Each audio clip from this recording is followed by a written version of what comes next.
Hello, everyone, and good morning.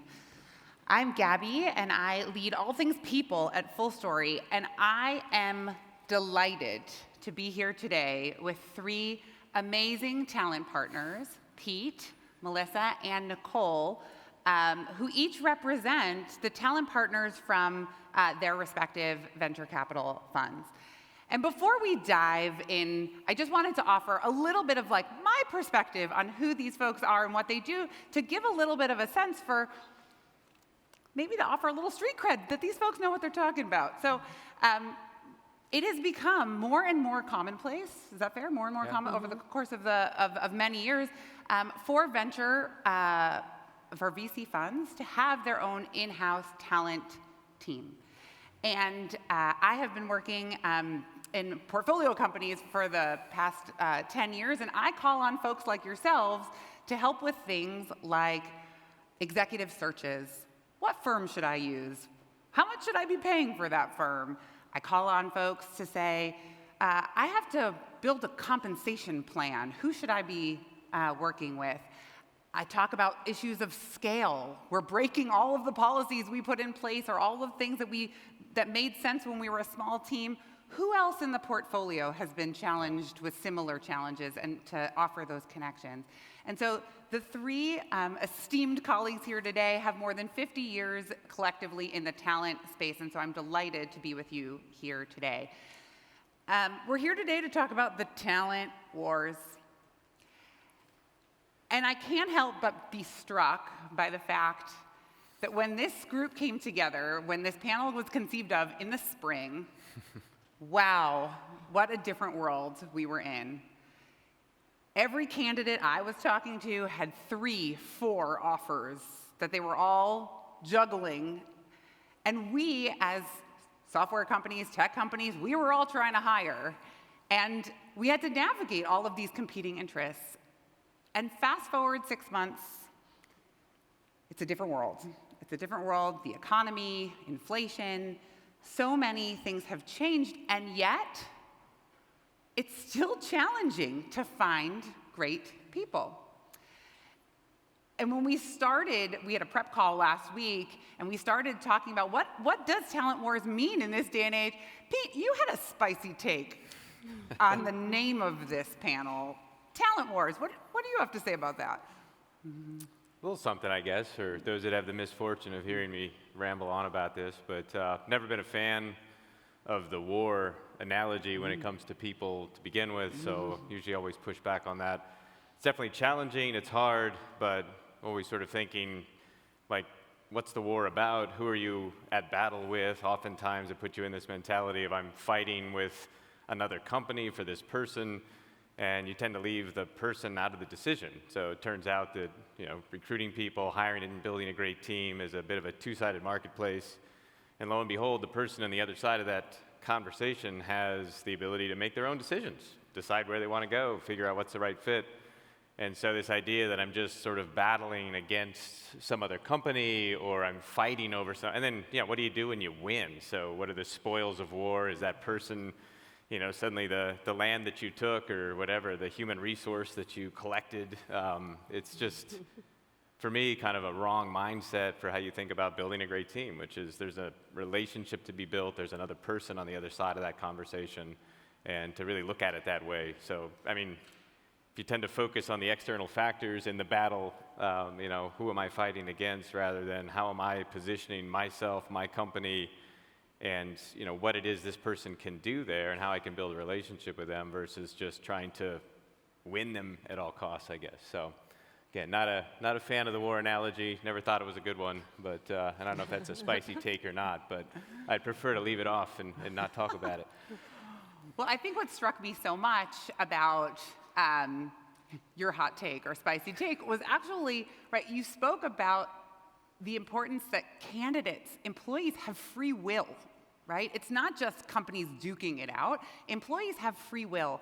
And over the course of the past 6 months, a year, so much has changed on the micro, macro level. There's so many broader changes that are happening that are influencing how employees how prospective employees are making decisions about where to work and where to stay working. And so we thought that today's session, we would spend some time talking about what some of those trends are that are playing a part in how your employees, prospective and current, are making decisions about where to work.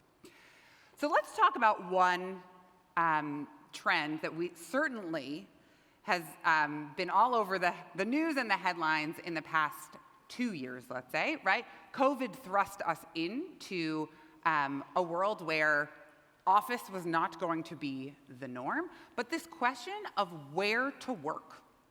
Are we going to work 100% remotely? Are we going to be fully distributed? Are we going to work fully in an office? Are we going to have a hybrid approach? What are you seeing? So I think we're at a really important inflection point. Hopefully we can say post-pandemic, but we're still kind of navigating our way out of it. And I think over the past 2 years, there's been extraordinary challenge for CEOs and definitely people leadership to help guide and navigate, firstly, the fully remote option that I think many companies managed quite well initially, and productivity spiked and people got used to having flexibility and being able to work from home. And then, multiple returns that were either stalled out because of new variants or new developments in the pandemic, or because people just weren't coming back in the way that companies expected them to. And I think it's really important that every leader accept that things have changed, and they've changed significantly, and they've changed differently for different constituents in your company. And so I think having an open mind, realizing that right now, no one seems to have the silver bullet, the one answer to this conundrum. I think huge complexity has been introduced with hybrid, because when everyone was fully remote, it actually really benefited underrepresented minorities, women, and people with disabilities to be equally represented on a screen in a similar sized square. And so there was a lot of gains made for those cohorts during a fully remote environment that I think they're fearful of losing now going back in person. But I think even more damaging is what we're seeing is a lot of hybrid models. And so with hybrid models, I think it's going to be really important to not create class structure within the hybrid model. A lot of people moved out of the areas where the companies now have HQs. So how are you going to accommodate those employees? Are you going to require them to move back? Or are you going to have everyone on Zoom for core meetings and then, be able to have in-office utilized for things? We're seeing a big trend of in-office gatherings for social interaction, reconnecting with each other, feeling that personal connection, the conversations you'd have ad hoc. We're seeing it to be really vital for creation and creativity and engineering and product team meetings. We're not seeing as many people choosing to work in the office and actually get their work done. They're still vying to feel more productive at home. And so we're really in a state of flux, I would say. And I think we've got to keep our ears to the ground to see what's working, what's not working, and also respect that for, definitely for women. There's a study published yesterday, the Women in the Workplace by McKinsey and Lean In. I think it was absolutely clear there that women want flexibility. And women in the workplace are still doing 80% of the work of child caring and elderly parent care at home. And so that flexibility for them became mission critical. So there's lots of things at play, but that's so timely. A long answer. That report just came out yesterday, and to see the number of women at the director level and above that are leaving in droves because they are looking for that flexibility. It's really interesting because also different populations have different preferences. And Nicole, you're seeing some interesting trends yourself on the executive level. That's right, and this is an extension of what Melissa just said, not in opposition to it, but we are seeing a trend with senior executives where they're really prioritizing that in-person time, and they want to be with their CEOs, they want to be with their leadership teams, they want to be with their actual teams.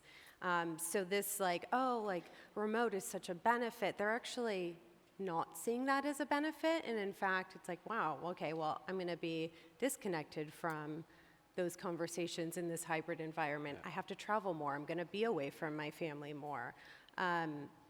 There's less organic collaboration. And we all know that leadership and development, employee development, mentoring is hard enough as it is. And being able to do that in a hybrid environment is even more challenging. So there's increasingly we're hearing like, great, I live in San Francisco, like, oh, the incredible opportunity in New York.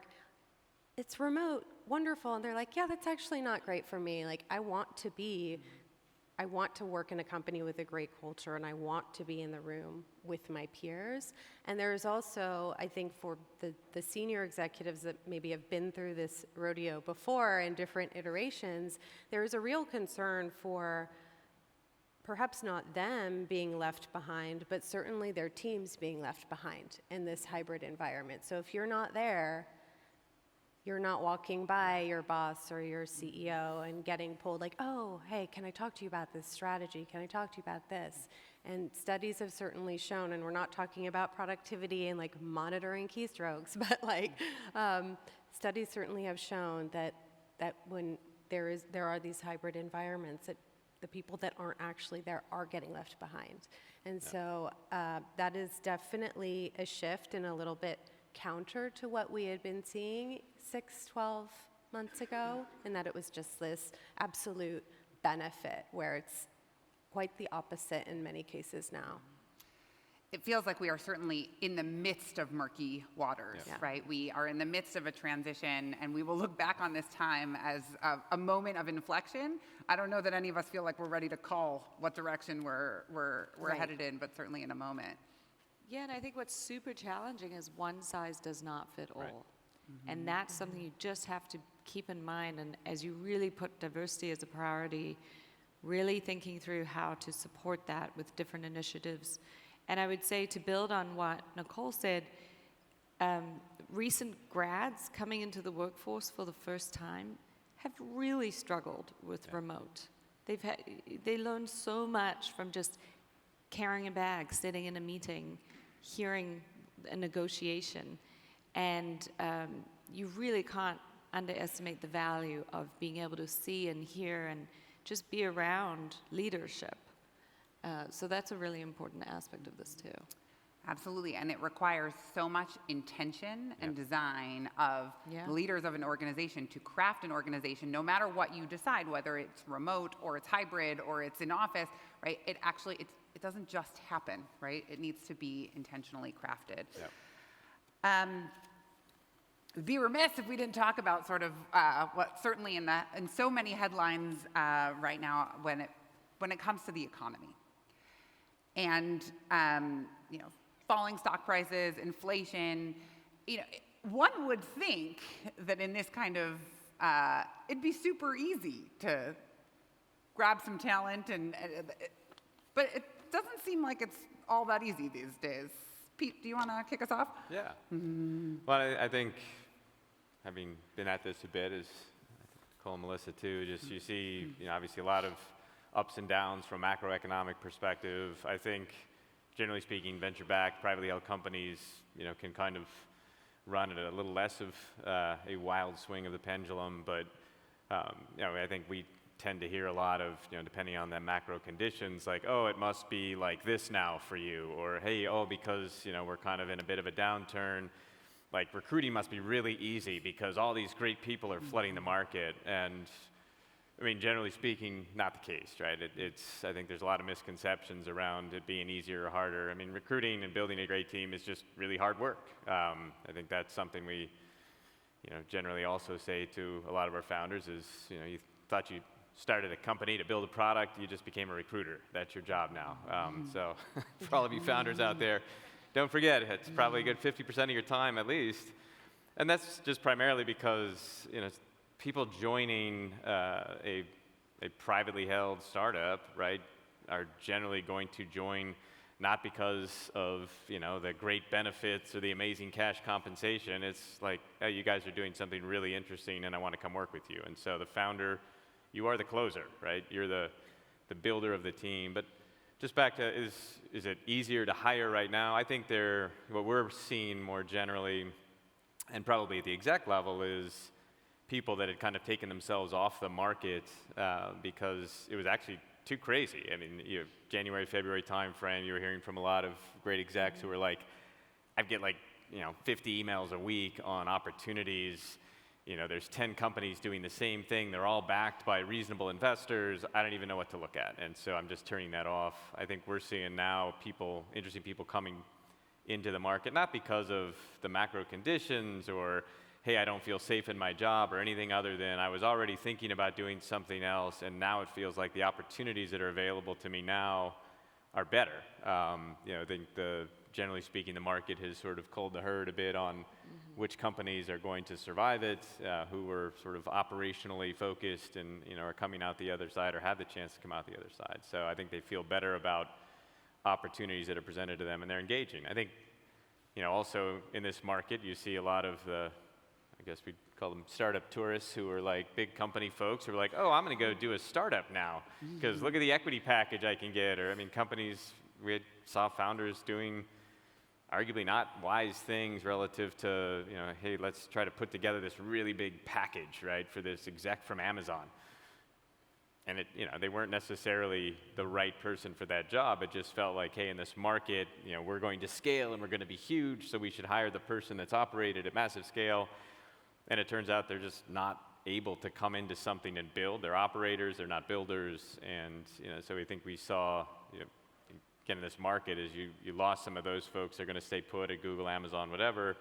And then we're seeing a lot of really good folks who want to come and build something are now sort of engaging in those processes because it feels like it's a good time to get into the market. And as we generally venture firms talk about too, and the great companies are built in the downturn. So find a good company and ride it to a big exit in the future when everything comes back. So,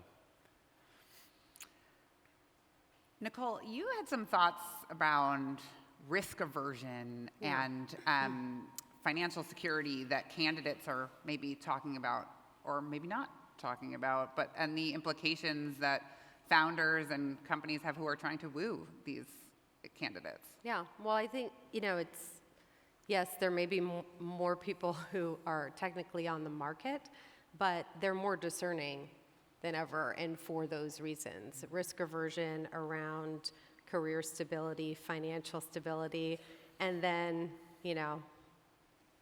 value creation. And we're in this challenging time right now, and by the way, we don't have the answers to this, but certainly a big incentive for executives to come in, like those senior executives at the larger companies to come in is because, of course, they're passionate, mission aligned, but it is that value creation opportunity. And now we're seeing a lot of executives saying like, this isn't really penciling out so much, like these valuations from 6 months ago.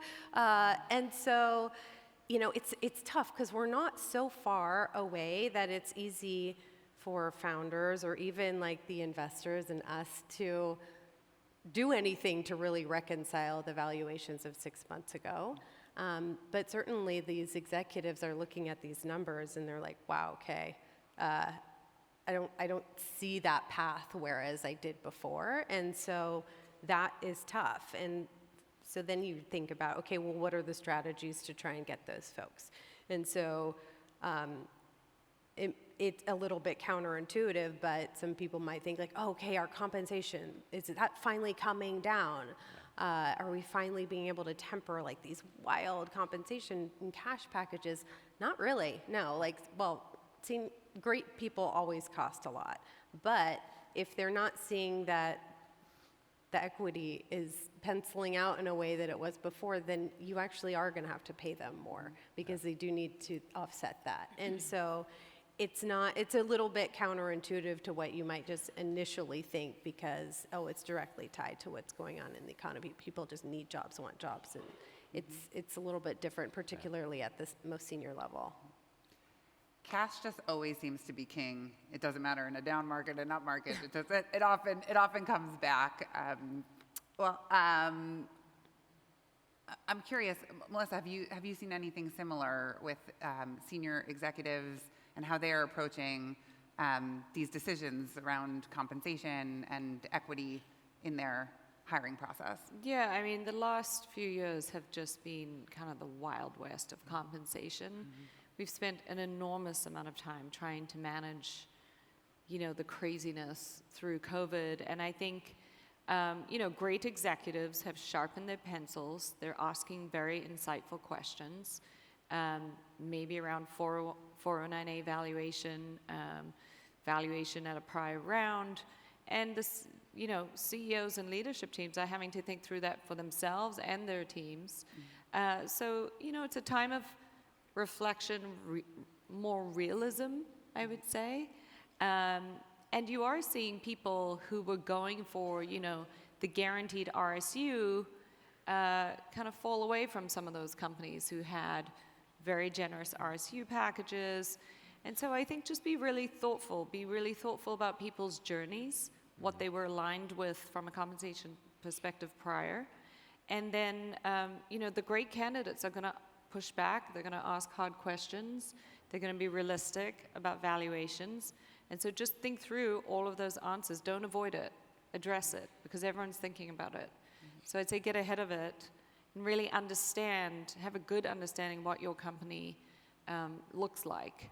And I think just having that honest dialogue, I think great candidates will appreciate that because they're thinking about it. We're all thinking about it. Melissa, I heard you say that in this climate, culture matters even more. Yeah. And that candidates and employees are thinking about the team that they're working with right now. What are you seeing as it pertains to culture and team in this particular moment?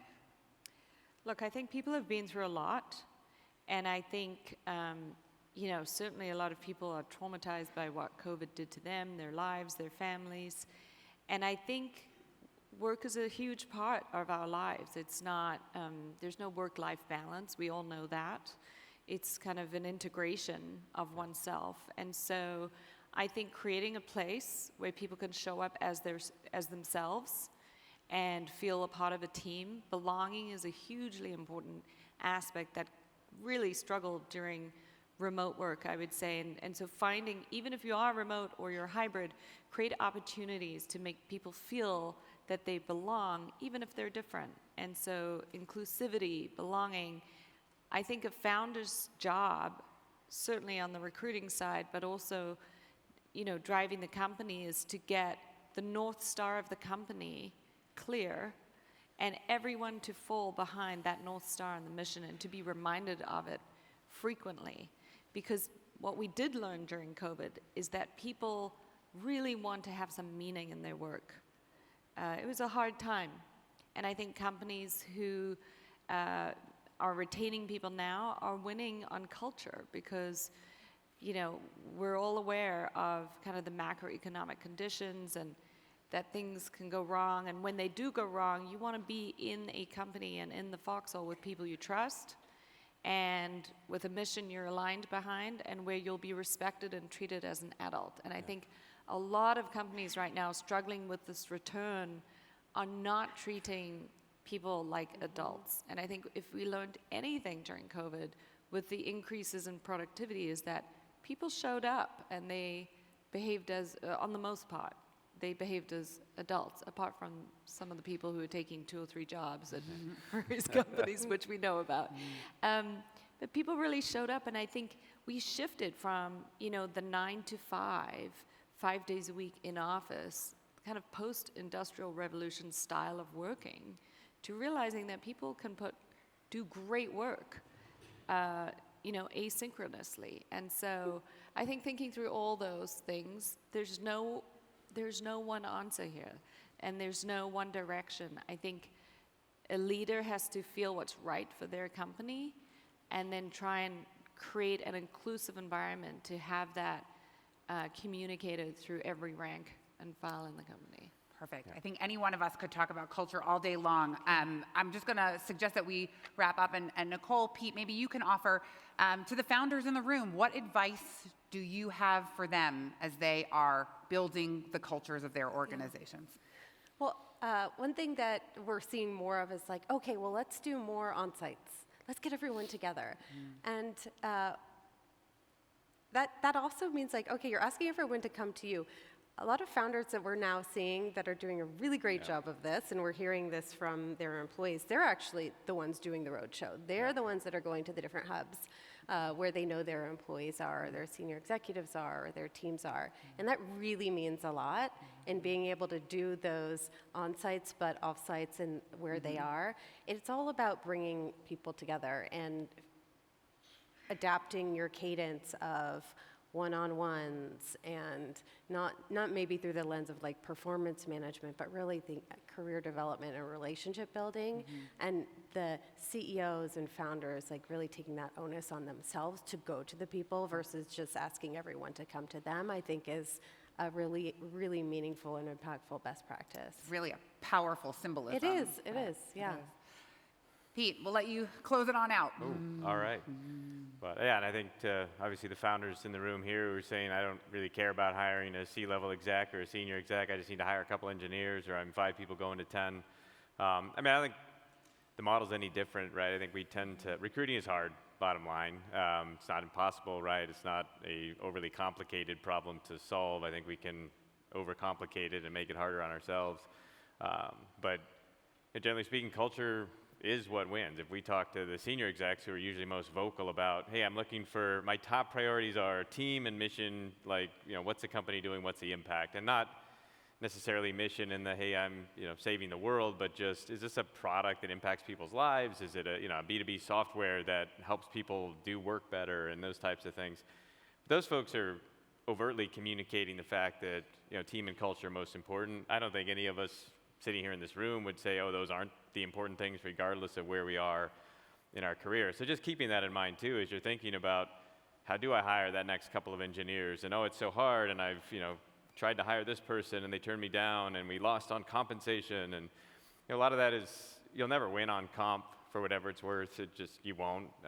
Someone will always probably pay more, and if ultimately you're losing someone in compensation, probably weren't the right person to begin with, right? So if you can be in market with where you are from a compensation perspective, the rest of it is about just you engaging with that person, selling them on what it is you're doing, the mission, the vision, the dream, and then, really leveraging your own networks and the network of the people you're hiring. That's usually kind of the most effective way to really start to build out a team of folks who have good cultural alignment as well. But, we tend to see a lot of, okay, I need to hire this, front-end engineer or this full-stack engineer, and they must come from Stripe. Like, okay, but why? And it's mostly, I'm kind of attracted to the brand, or I know they hired well. And I had to slip my TLC reference in here somewhere, but I was like, say, don't go chasing waterfalls, right? So find the person that fits, what you need today. And I mean, that may not be the person who graduated from XYZ university, or, I love hey, we're very diverse in our hiring. We hire from Stanford, MIT, and Harvard, right? And it's like, well, that's not and at Georgia all diverse. Tech. Georgia Tech. Well, see, that's where you should be hiring from, right? Take advantage of where those people are going to be coming from locally, right? Don't go trying to find the person that's done the thing that you think you want to do, because they may not be the person who did that anyways, and ultimately whatever they did for another company may not be the thing that works best for you. So Absolutely. just, again, general advice, and people have heard me say this too, so apologies for anybody I bored with this concept, but also, I mean, your company is your product too. So we tend to focus a lot on product development, and we're, most founders who are product oriented are amazing at that. Generally, then it tends to fall down when you get to recruiting. But if you start to say, hey, well, let me think about my company as a product. Let me think about the roadmap of people and how we should probably build this organization based on where we want to go. And then can I take, user feedback, if you will, or the unexpected use cases, adjust my roadmap, and really just engage more on the building part of your company, just like you would the product itself. There tends to be a lot of like, we're building this amazing product and we'll conquer the world, and then it's like, oh my God, I can't recruit anybody. It's the hardest thing in the world. And it's like, it's it's hard. It's not the hardest thing in the world. It's not an unsolvable problem. And I think just engaging and then getting your investors involved, really making it a team effort, pulling in everybody to help you, and then really understanding where you can be the most effective, which again, back to saying earlier, is you're the closer, right? You're the person setting the strategy, the mission, the vision. You're the person that'll get somebody over the line regardless of compensation, right? Because they want to come join you and work with you. So. Well, thank you so much. If we leave you today with any parting thoughts, first, don't go chasing waterfalls. Second, culture. Culture matters. And I will close by, I spent 8 years of my career at Google, and my boss at the time, a man named Laszlo Bock, used to say, people came for the mission, they want the meaning and the purpose, and they stayed for the voice and the feedback, that they were given the opportunity to share, to have their voice be heard, and that there would be this feedback loop with their executives, with their founders. And so we hope that over the course of the next 2 days, and as you all go back home to the various work that you are doing, you continue to think about that mission, that voice, that feedback, and the intention that you are putting behind building a world-class team and organization. And we wish you a great time over the next 2 days. Thank you to our panelists. Really appreciate all the perspective you have today. Thank you.